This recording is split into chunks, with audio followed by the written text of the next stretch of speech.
All right. Well, we are here. This is Patricia Paludanus, correct? Yes, exactly. Patricia Paludanus, coming to us from Amsterdam. Is that correct? Yeah. Yeah, coming to us from Amsterdam. This is I don't know, our fourth art. It doesn't matter what it is. She's graciously agreed to be a part of our art chat series, and so we'll take it away. Thank you, Patricia. Thank you.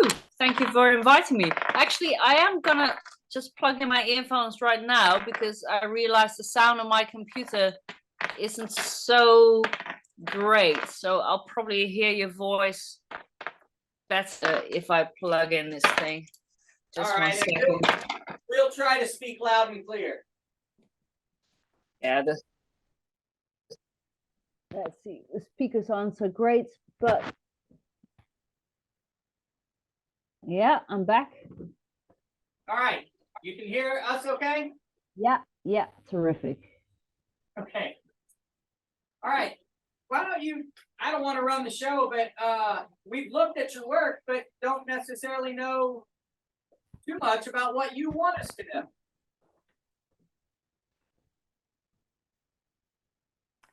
What I want you to know. Well, I know. I said I said that, and I meant we know I guess what you put out there on your website and Instagram, and that's but primarily we were focusing on your work and not your life. So yeah. So if we want to get started with how you got to where you are, and we've got plenty of questions. So we can Q&A. Yeah, absolutely. Well, the interesting thing is, if someone would have told me 10 years ago that I'll be doing this work and I'll be making drawings using colored pencil, I probably would have thought they were insane, because I studied something called media art at the academy a long time ago. I graduated in '98, and I was using a lot of different media, a lot of them quite technical stuff, and usually stuff that needed to be plugged in. So things like video, animation. I made all kinds of animation machines, moving paintings, lights, sculptures. So when I went to the academy, I really enjoyed trying out all the different materials I could lay my hands on. I had spent my childhood, like a lot of kids, drawing a lot. And when I was in the academy, I just wanted to get to know everything else. And I basically didn't touch the colored pencil for the next 30 years. And then at some point, having worked, independently as an artist for a couple of decades, a friend of mine who I know from the academy, he came by, and he's a painter, and he had started working as a teacher in a primary school, and he was doing these art projects with kids that were about 6, 7 years old, and he was showing me every week these pictures of the projects he was doing with these kids. And there were things like working with clay and finger paints, and he would show me these pictures of these little kids with their tongue sticking out, like doing this thing and really losing themselves in the work. And it was weird, because every time I saw these pictures, I felt almost like a strange pang of jealousy, because I looked at those faces and I saw their expressions, and I thought, I know exactly what that feels like. I remember so well as a kid what that would feel like. And my mom would have to drag me off the table to go to bed, because I just wouldn't, I'd be drawing and I couldn't stop. And I realized well, I thought to myself, when did I feel like that for the last time? You know, that kind of magic. Um, and I realized I hadn't felt that for a long time. And I, you know, even though it wasn't like I was hating what I was doing, you know, I was enjoying the arts, but at the same time, it's not the easiest way to make a living. You know, it can be pretty intense. It's not easy. You have to do all kinds of things on the side to make a living, and it puts a lot of pressure on your creative process. You know, so when you have time to make something, you know, I always felt like, you know, at some point the devil breathing in your neck because, you know, oh, I've got 8 hours now and tomorrow I have to go to the factory, right? And after 20 years of struggling like that, I realized I kind of lost that you know, initial, you know, just sheer fun that I experienced as a little kid. And I wondered if that was something that I could find back as an adult. And I wasn't even sure that you can still feel like that as an adult. I thought perhaps it actually has to do with the way that you see the world, that you experience the world when you're a child, you know, when you see everything for the first time. But then again, I didn't know, right? So I went on kind of journey of exploration to see if I could find that early magic. Um, and I tried all kinds of things. And I came back to the colored pencil, which I hadn't used in decades. And a friend of mine in New York, who's a color pencil artist, had given me this set of pencils and had been in a drawer for like 15 years. And I took them out and I started. And it was all of a sudden, it was like a spark. And um, it's funny, but I actually found that exact thing that I was looking for, you know, that magic that I experienced as a child. And ever since, I don't want to do anything else. So I was always using a lot of different materials, but actually right now, now that I'm doing this, it's all I want to do. And I feel like I don't know if any of you ever has had that kind of dream where you I have it sometimes. I know some other people have it where you dream that you have this room in your house that you didn't know about. And in your dream, you think, how could it be that I've never noticed this room? Like, how could I've not seen this door? And there's this new space, you know, with you know, a place of possibility. And it feels like I feel like I found that room. So now I just want to be there and I just sit at my desk and draw. And I feel like the biggest journey is happening all in this square meter at the desk, where I did find back this thing that kind of sparked my journey as an artist in the first place. You know, when I was like 3, 4, 5 years old. So it's quite extraordinary to go, you know, after using so many different materials and working in so many media, to come back actually to where everything began. So that's a bit about my journey as an artist. All right. Well, I'm gonna One aspect of it, at least. Yeah, that's what I was gonna say. One aspect, that's right. Because I'm thinking about how, you know, while you're talking about the colored pencil, and just kind of allowing yourself to get immersed within the material, it reminds me. I mean, I can see that clearly in the Rorschach corner drawings Mm, that you have, yeah, as well as the what appears to be a very freeing formal exercise in the photographs, the body photographs of you when you're using your hair. And yeah, it's not so much just about as I was telling the students, it's not so much about, it didn't appear to be so much about the body, as the body was just an instrument like hair to make gestures and marks on a clean surface, which is like almost a pure energy of creativity.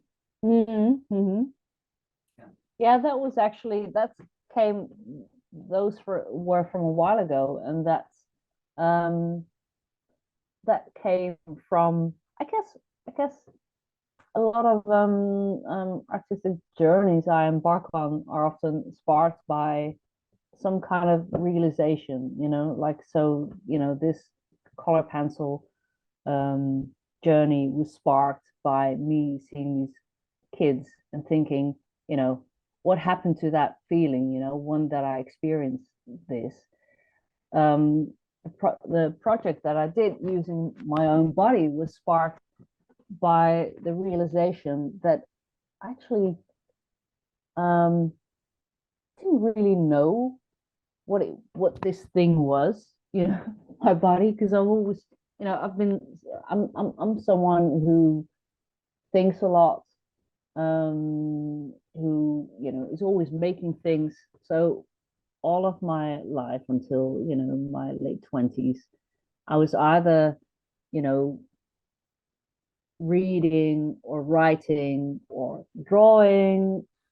And I realized my body was only some vehicle to take my hands and head from A to B, basically, right? And it was a realization that I got when, some people who were dear to me got really ill, and I realized, and got, some awful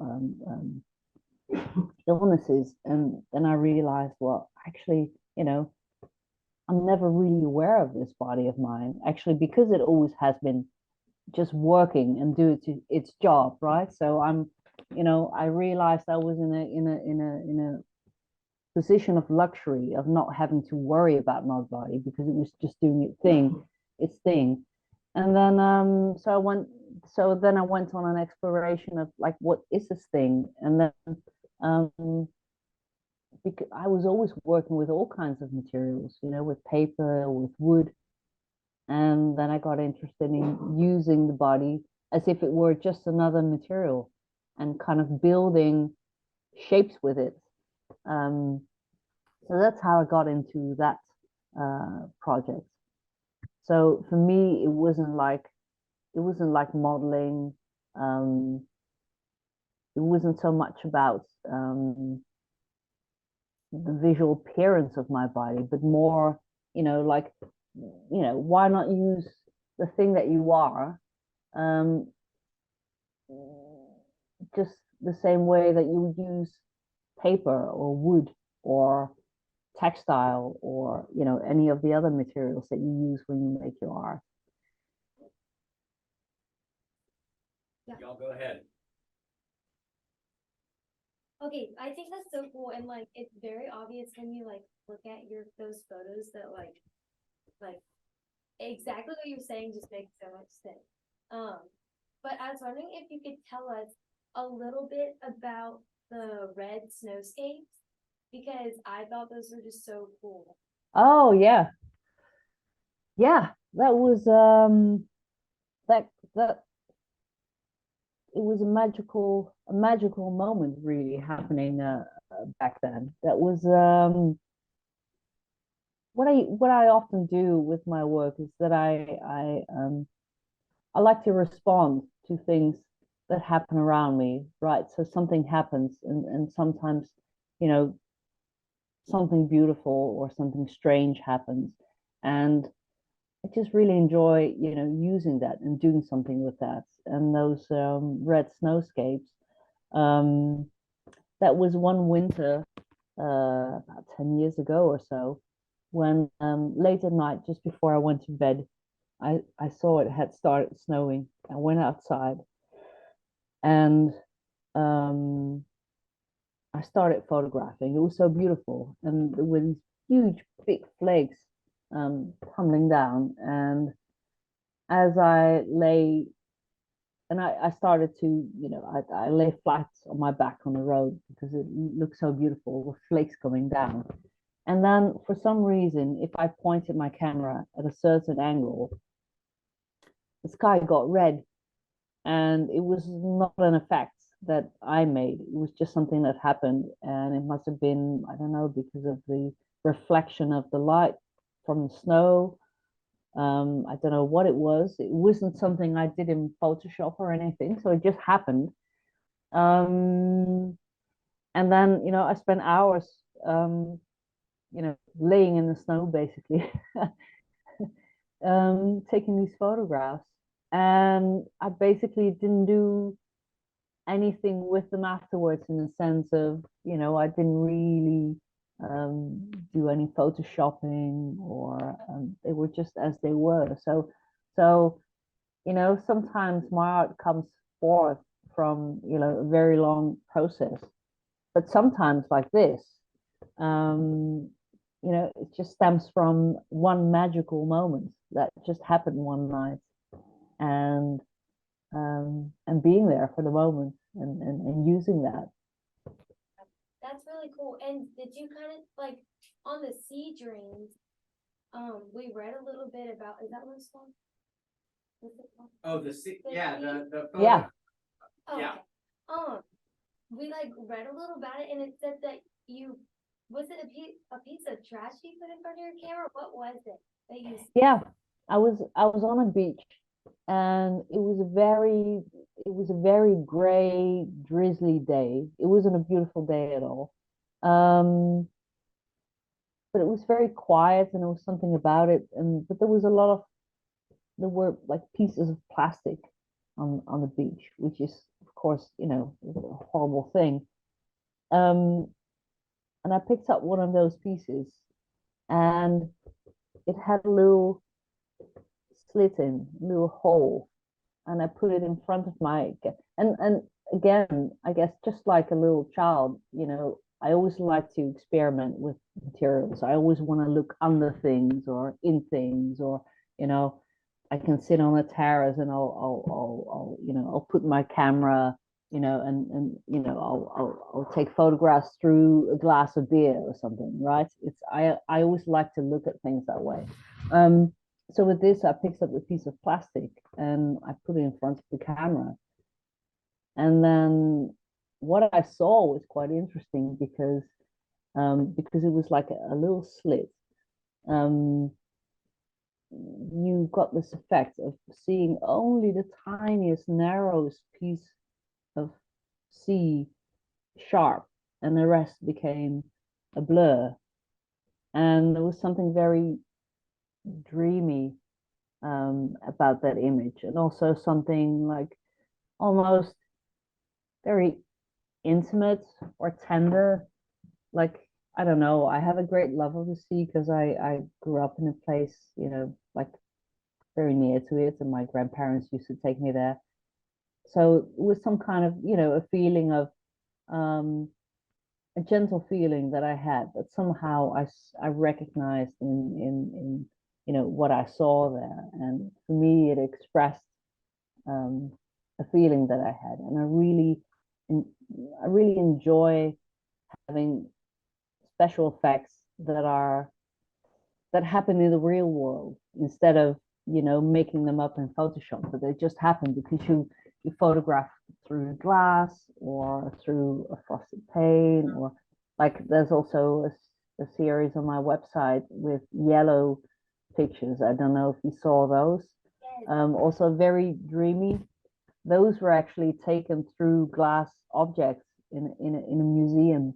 They had these glass vases, and I photographed through those. Um, so I really enjoy doing that, and kind of looking at things in an inquisitive way, like a little kid, like looking through a marble. Yeah. And it's crazy how much just like a piece of plastic can make it like so dreamy and like Yeah, that's the irony, right? It's something that's quite horrible, but then, um, in this case, it was turned into something beautiful. So it was very um, an effect that was a surprise for me as well. So I have a question a little bit aside from the art itself, but I'm wondering, how do you name the art that, like, say you post on your website? Mm. Well, that's interesting because actually up till I started doing the drawings that I do now, and I started this project in 2016. Most of the time, my works didn't really have titles. If they had titles, I had to really, think of them, and a lot of them didn't have titles. They would be called study number 1 or study number 2 or crystal shapes or something. They would be a description or animation machine. My earlier moving works aren't on the website because they're all the documentation I have of those is analog, and I never got to it somehow to digitize those things. But so I never really had any proper titles. And then when I started doing this project, they just came up, and they are just words or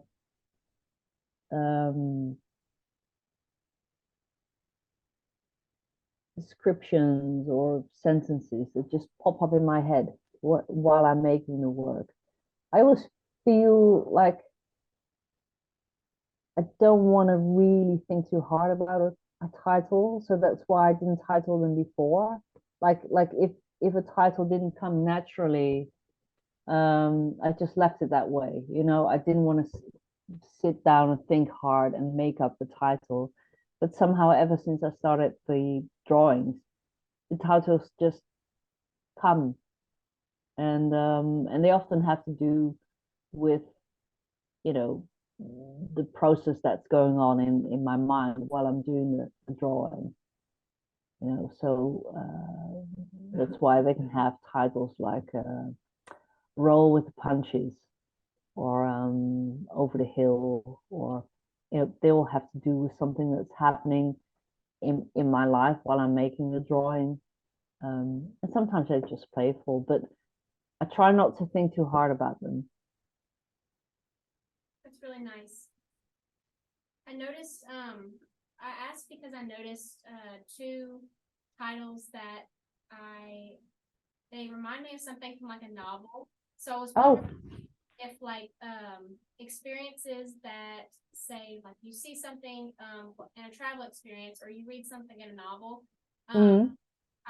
I wonder if those things are just on your conscience, and whenever you are naming them, like those things remind you of what you've seen. So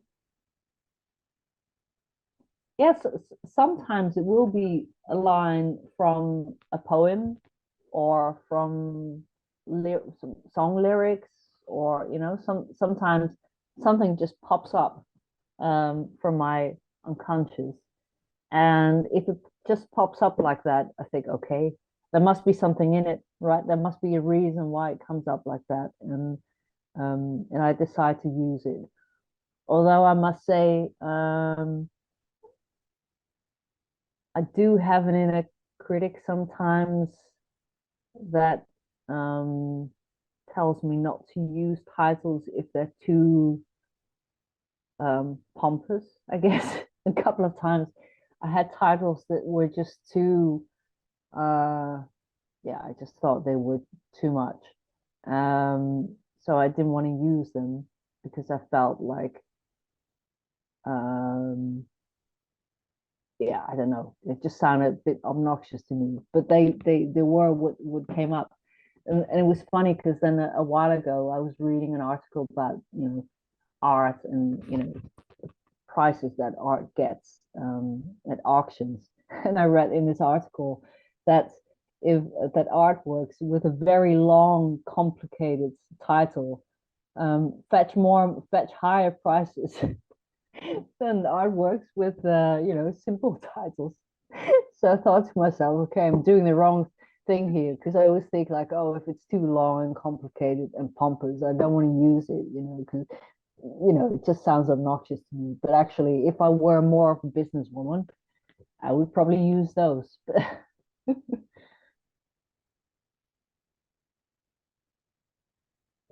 How long have you been growing your hair out for? Yeah. And do you plan to keep growing it out too? Well, I must say that those pictures that I took, those are from quite a while ago. They're from like 2004, 2005. So my hair is still long, not as long as that. It's still long, it's like thigh length or something. But I cut it completely when I was 16, when I was in a kind of punk phase, and I actually like shaved the sides of my head, and then I had like a mohawk kind of thing happening. And after that, I thought, okay, now I just let it grow, and then I never cut it again. And then I started using it for art projects. So then, I decided to really not cut it again because it was just so much fun to do weird stuff with it. Um, but that's been a while. It's still there, but I don't use it anymore in that sense. It was fun though. What was your hair care routine when you had long hair? Do as little as possible. I'm quite lazy, so um I guess the way to get it that long is actually not to do too much with it. If you're always, you know, fussing with your hair and doing stuff with it, it probably breaks and stuff. I just put it in a big bun or something, and then I just let it sit there for a week. Perhaps I did the trick.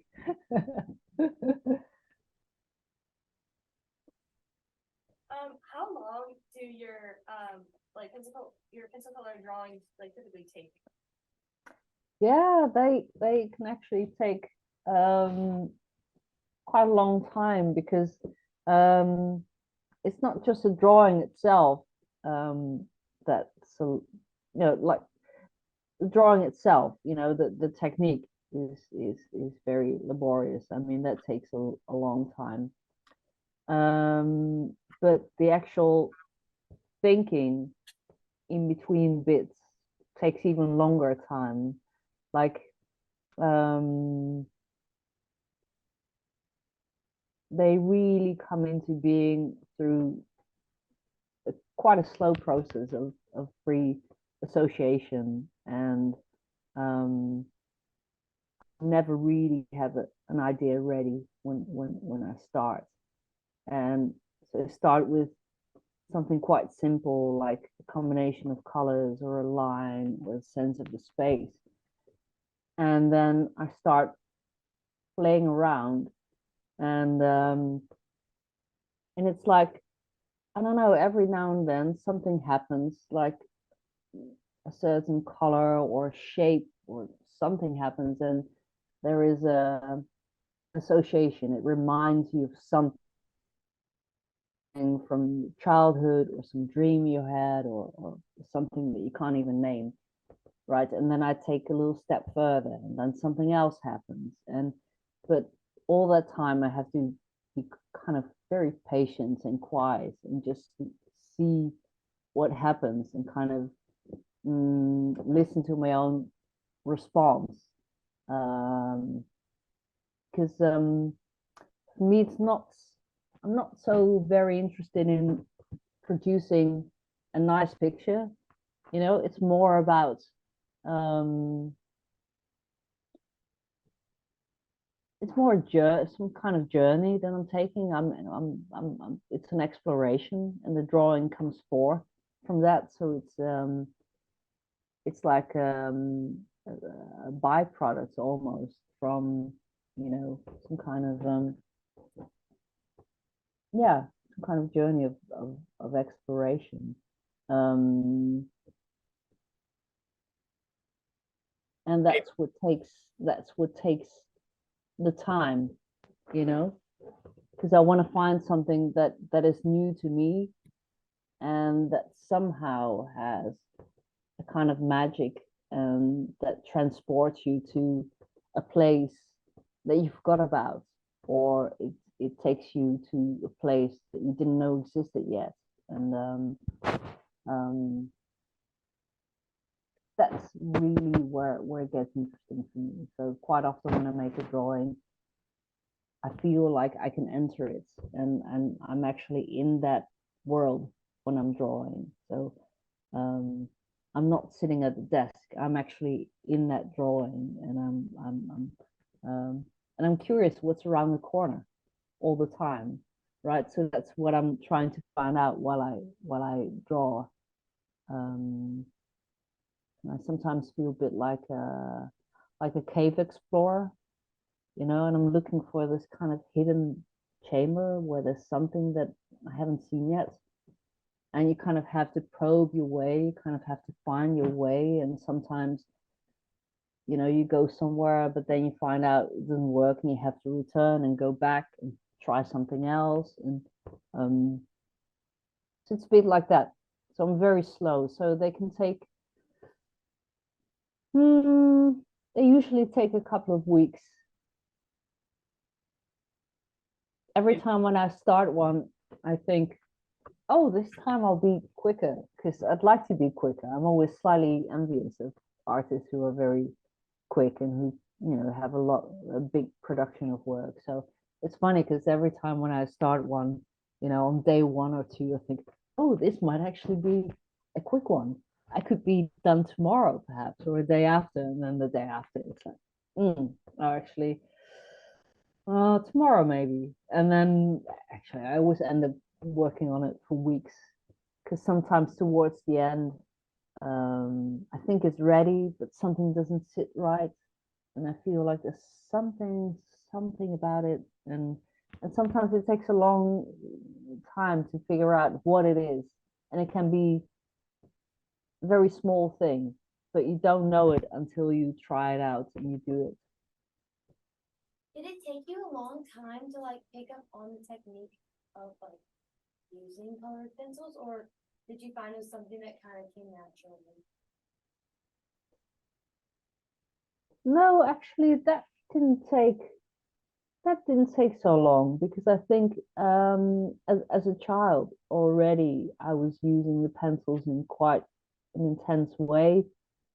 I was always really taking, like the max out of them, and trying to make gradients, and so that actually that didn't take so long. But I must say that now I've been doing it for quite a few years, I do still learn and get better at it. Like for example, if you do gradients, if you go from one color to another, that's actually a very time consuming, cumbersome process, because the color pencil is actually the worst material you could use for that. It would be much easier to do such a thing with paint, for example. But I'm using the pencils right now and I really enjoy them. So it's that's a very difficult process to do those gradients.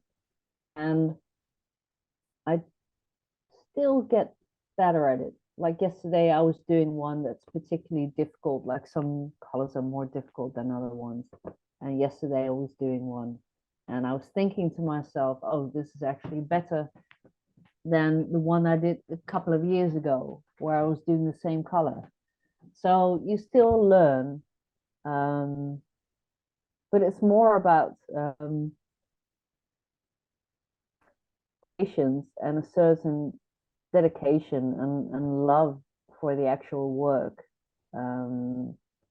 that that's part of it, you know. That's I really actually enjoy the physicality of the work, just the feeling of putting the pigment on the paper, you know.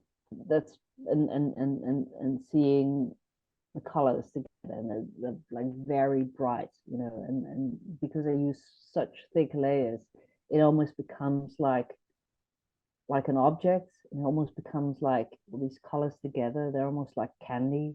Sometimes I feel like, I want to lick it off the paper. You want to put it in your mouth. And certain color combinations, when I see them, it's like I can almost feel it on my tongue. It's like smelling something lovely or tasting something really good. So I have a very strong physical response to the colors. So for me, it's not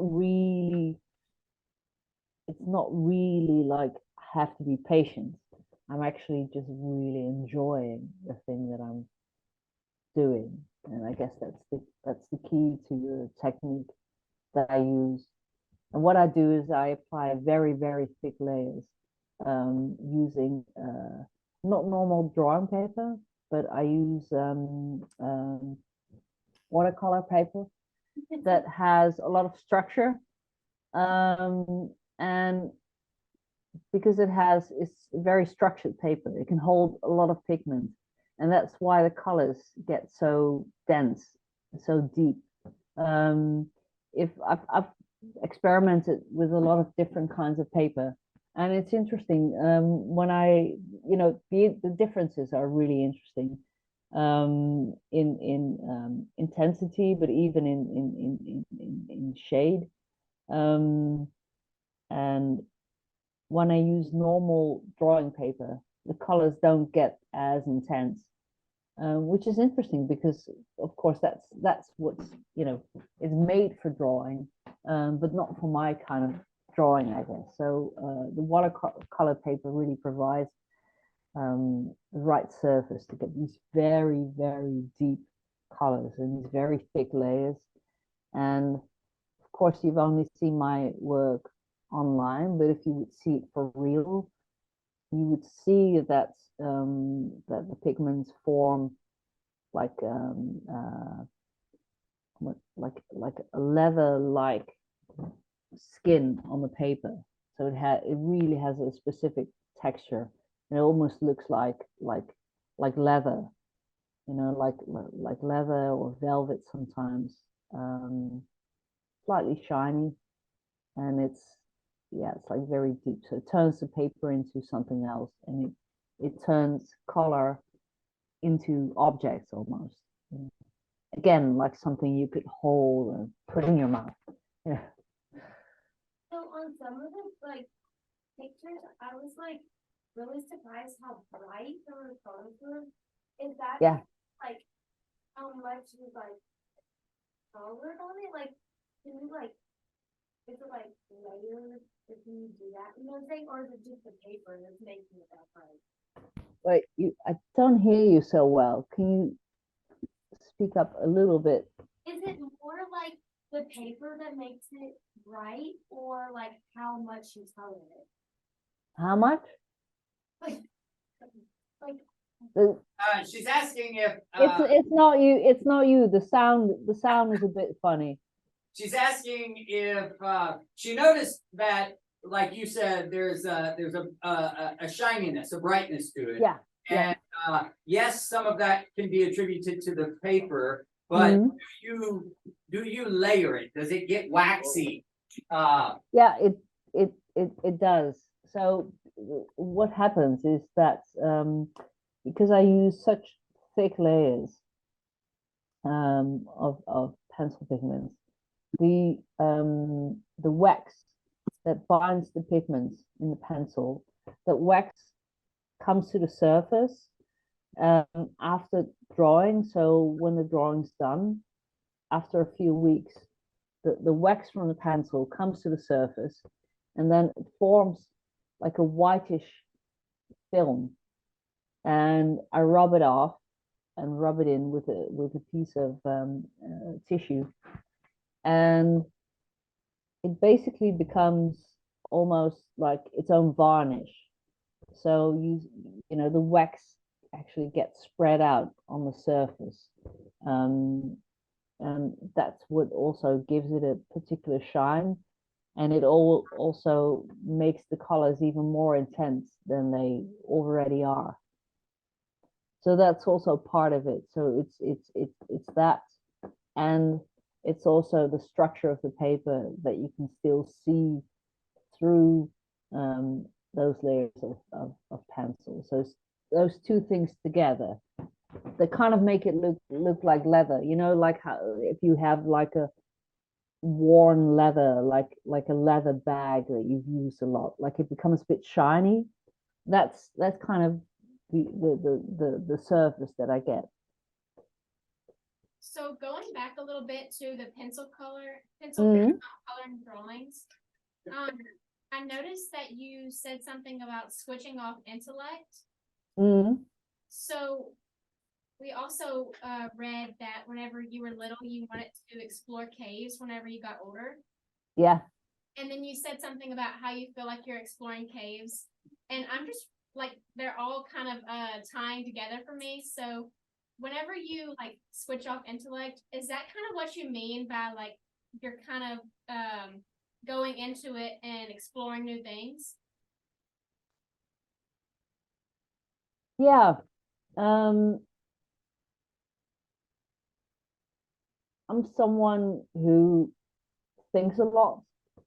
And for me, when I started doing these drawings, for me, it was really hard. It was actually an interesting exercise for me to try and like take a holiday from intellect, to try and switch off my head in the sense of switch off my thoughts, to just go with the material and soak up the colors and kind of sense the response of my body to certain shapes, to certain color combinations, and respond to that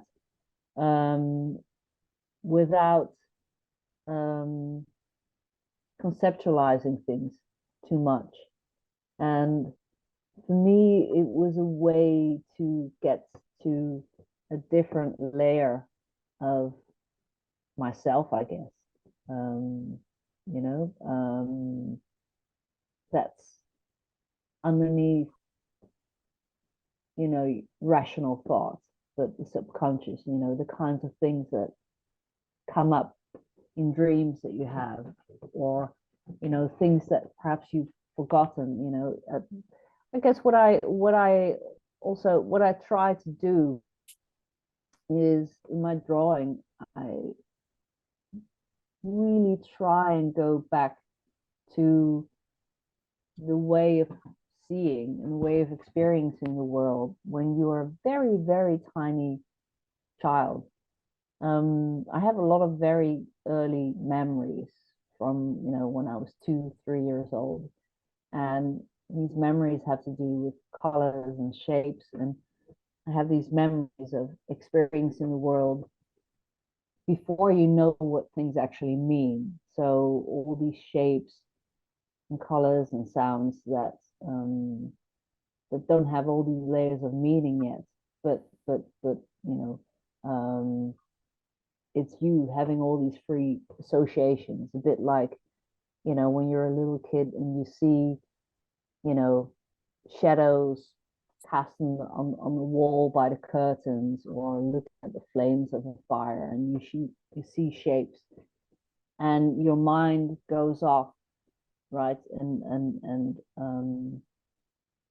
makes up all these stories, and I believe that's actually where all our stories and myths and come from, basically. And I like to go back to that really early way of seeing, and that's, I guess, what I try to get back to when I said, trying to take a holiday from intellect, but just going back to a really direct way of experiencing the world, which has a magic about it, because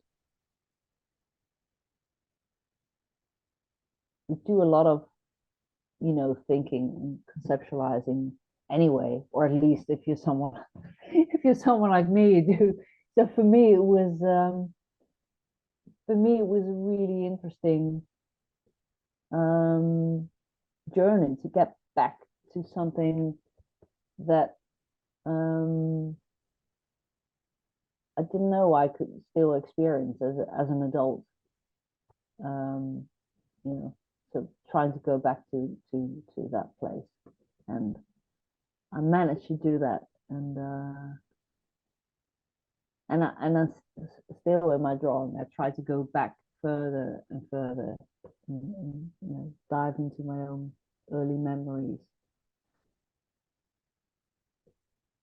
Do you have any like artists that you've seen on Instagram that you've talked to that you would like to sit down and have like a conversation with about your art or their art or something that inspires you?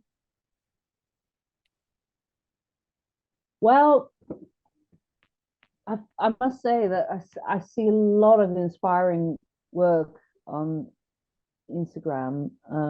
That's actually one of the upsides. You know, it has its downsides and it has its upsides. But one of the upsides is that you know, that I come across a lot of interesting work.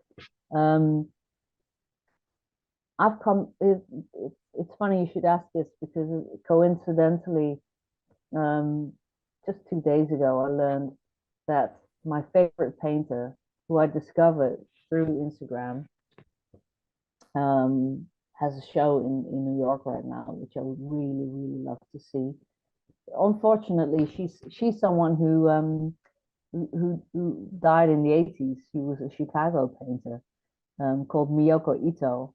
I love her work a lot. If you look her up, I'd be interested to see what you think of her work.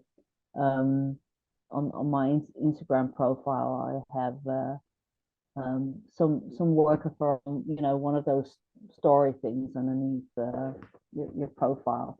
I've got some pictures of her work there. But so obviously I can't speak to her. I would love to ask her questions about her work. Unfortunately, that's not going to happen anymore. But I find her work very, very inspiring. Well, for example, someone like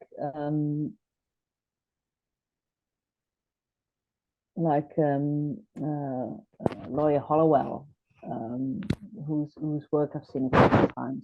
You know, she's someone I would love to have a studio visit with, and have a chat about her work and her work and process and where her ideas come from.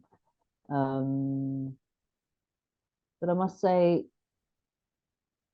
well, something that I do sometimes, when I travel, when I go to a city where I haven't been yet, what I do sometimes is that if there are artists that I follow on Instagram, I ask them if I can pay them a studio visit, and just to learn about their processes. And that's something that I really enjoy doing. So whenever I'm traveling somewhere, I always see like, oh, is there an artist that I like who happens to work here? And I always try and visit them and have a chat about work. And I think it's one of my favorite things to do. I think it's even nicer than going to a gallery because when you speak to the artists themselves and you see the work in the studio, and hear about the process, that's something that's really, it's always inspiring. I haven't had a single studio visit that didn't delight me, and didn't, there's always something unexpected that you learn about someone's work. I find it hard to name names because there's hundreds of people whose work I really like. I find it really hard. How did you come up with color songs? That's interesting. Actually, that was actually one of the very first things that I started doing with these colored pencil. And that was actually, that was an exercise for me to, you know, the thing that we just spoke about, of, shutting off the intellect. And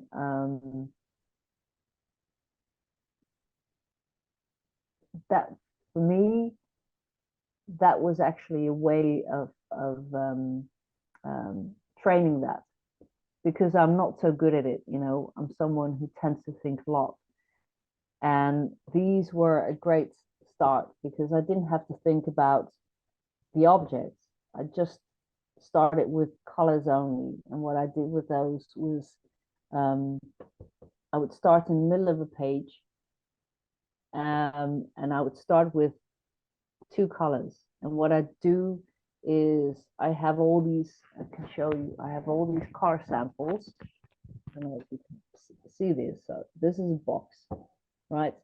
And it has all these pieces of paper with all colors that I have, like all color pencils, and they're like hundreds.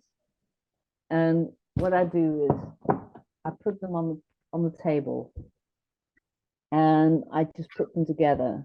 And every now and then it happens that there's 2 colors that are next to each other that just have this magical effect. Right, there's just this kind of thing happening, and that I just feel in my belly. And I would start with a combination like that, a combination that somehow has this magical effect on me. And I would start there, and then I would make these stripes, and then every time left and right I had to choose another color. But I had made these rules for myself that I could only choose the next color if I really felt it in my belly, and not because, oh, it looks nice with the other one, or oh, it's a nice balance if I do this and that. So I had to every time remind myself, like, no, don't think about it that way. Only use this color if you feel it in your tongue. So for me, that was really like an exercise in just shutting off the head and just going on a gut feeling. And so for me, it was an interesting project because it was a learning process. And interestingly, looking back at those color combinations, I found out that a lot of them actually had to do with memories of certain foods, like certain foods that my grandmother used to make for me, or a certain kind of ice cream that my mom would get me when we were at the laundrette, but I hadn't even thought about those things while I was drawing, you know. So I think color, just like sounds and just like smells, can take you back to something, can take you back in time, you know, before your mind even knows. I thought that's interesting. So all these color combinations that you see in these color songs, a lot of them have to do with things that I experienced somehow. And the funny thing is, I still have them, and even though they're quite a few years ago that I made them, when I look at them, they still have the same effect on me.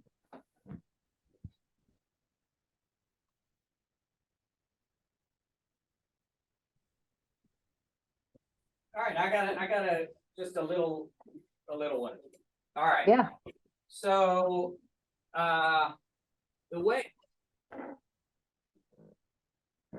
way you described, the work that you're doing now, where it's, you know, allowing it to unfold and look around the corner and you don't know what's going to come next and stuff. So does that, because they're not, I'm going to say they're not organic, but what I mean by that is that the lines are very crisp. Okay.